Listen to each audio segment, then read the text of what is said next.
নমস্কাৰ ফ্ৰেণ্ডসকল, মোৰ চেনেলৰ অন্য এটা ভিডিঅ'লৈ সকলোকে স্বাগতম জনাইছোঁ।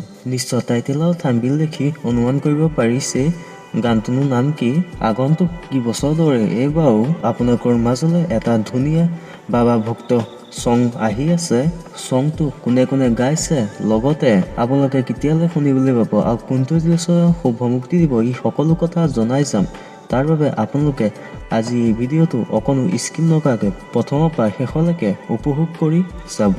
ফ্ৰেণ্ডসকল, জনপ্ৰিয় চিৰিয়েল দেহাবাৰী আউটপোষ্টত অভিনয় কৰি থকা কে মোহন ৰূপম অৰ্থাৎ দীপজ্যোতি দা, সীতাধৰ দা, ৰূপম দা আগন্তুক কি বছৰ দৰে এইবাৰো তিনিওজনৰে কণ্ঠত এটা ধুনীয়া বাবা ভক্তক গান আহি আছে। গানটোৰ টাইটেলটো হ'ব পাৰে প্ৰভু ভোলানাথ। ইতিমধ্যে গানটো ৰেকৰ্ডিঙৰ কাম কৰি আছে।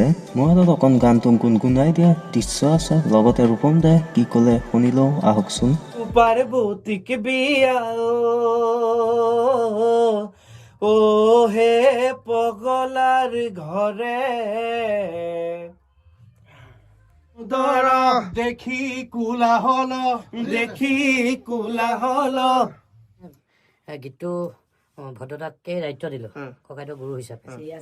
আৰু দ্বিতীয় কথা হ'ল কি, গীতটো মই ভদ্ৰতাক ক'লোঁ বোলো মই গীতটো লিখিছোঁ, তথাপি আপুনি আঙুলি ফুৰাই দিব লাগিব।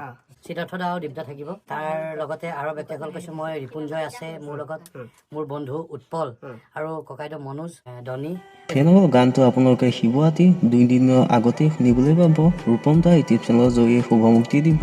যদি আপোনালোকে ৰূপম দা ইউটিউব চেনেলটো বিচাৰি নাপায়, মই ডিছক্ৰিপশ্যনত লিংক দি দিম, আপোনালোকে গৈ ছাবস্ক্ৰাইব কৰি থ'ব পাৰে। গতিকে আজি সৰু আপডেটটো শুনি কেনেকুৱা বোলে মোক কমেণ্ট এটা কৰি জনাব।